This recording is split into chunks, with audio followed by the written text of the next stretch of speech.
Hi, I'm back. I have completed the necklace, and what I've done is, that's it. I've left loads of wire at the end so I can crimp.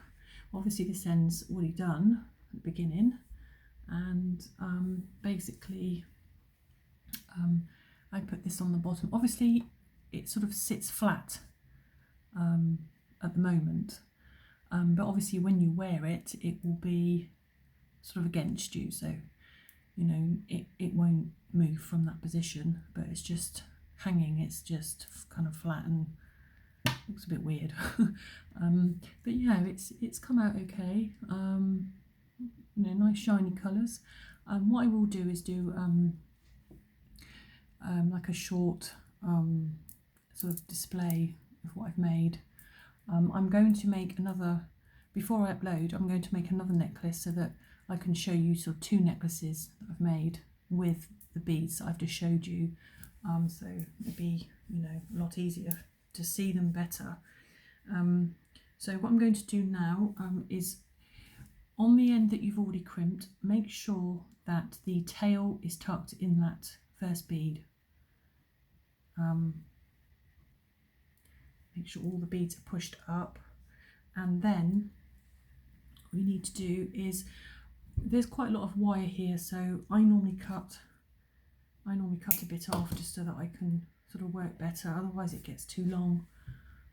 So what I need to do now is pick up the crimp like you did at the beginning, it doesn't escape, and then the closed jump ring. The reason I use a closed jump ring is basically because if I didn't and I used an open one, the wire would go through the gap in the jump ring, so and then you falls to bits.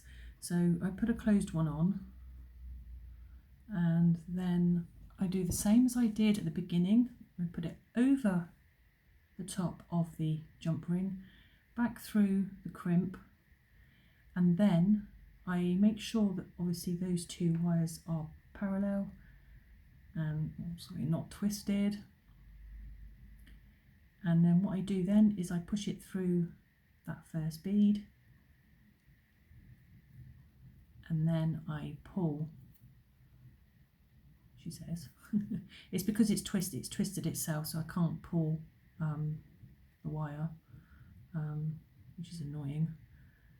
Oh, it's not going, hold on a second. Twisted up in there. Normally it's pretty easy just to, there we go, right. So I'm going to pull it a bit first, so pull it up, and then you get kind of a kink in it, which is really annoying. Put the wire through that bead,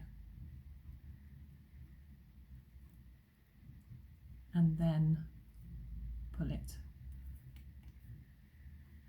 So basically you're making sure that all the all the wire is pulled through, and just give it a little bit of slack, otherwise the necklace will become too taut, and it does feel a bit weird.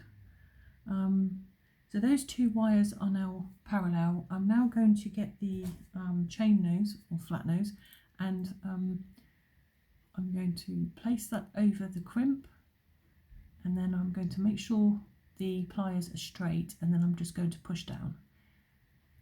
You don't have to push very hard, but I do to make sure it's done. And then, I don't know if you can see, can you see? It's very flat and straight, and that's completed for the crimp. Now I now have to cut the wire, the tail. Now if you can see, without cutting the main part of the wire, you need to snip off the tail. That can be a bit difficult, because the first time I did that, I ended up cutting the wire that had all my beads on. So you can imagine everything went all over the place, and I wasn't too pleased. So there we go, both crimped. Now we need to put a clasp on. So I have a open jump ring, which I hold with my flat nose, and I just use my round nose, or you can use another pair of flat nose, and then I just open the jump ring with a bit of force, because some of them are quite tough, they're quite thick wire, and they're, you know, sometimes a bit annoying to open. So I then have to put the open jump ring onto the closed jump ring, and then I have to then put my clasp, my lobster clasp, onto that open jump ring, and then I just close it. So making sure the whole time you're holding that jump ring, because once that slips then you've got to start all over again. So what you do then is you just close it back up, making sure the two ends are sort of meet and they're not going to be rough, or you can use your round nose or your flat nose to just sort of straighten it and flatten the sharp bits off, so it's not too bad. So there we have it. The clasp is on and your closed jump ring is there, and then you have your findings and finished necklace. So that's quite nice. So yeah,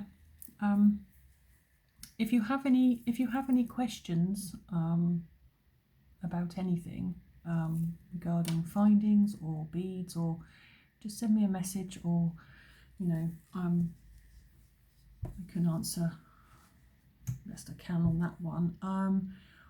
Also, I'm going to obviously make another necklace, and then I'm going to show you on this video at the end. So yeah, I think that's it. Okay, so thank you very much for watching, and if you liked my video, like and subscribe, and I will see you soon. Thank you, bye.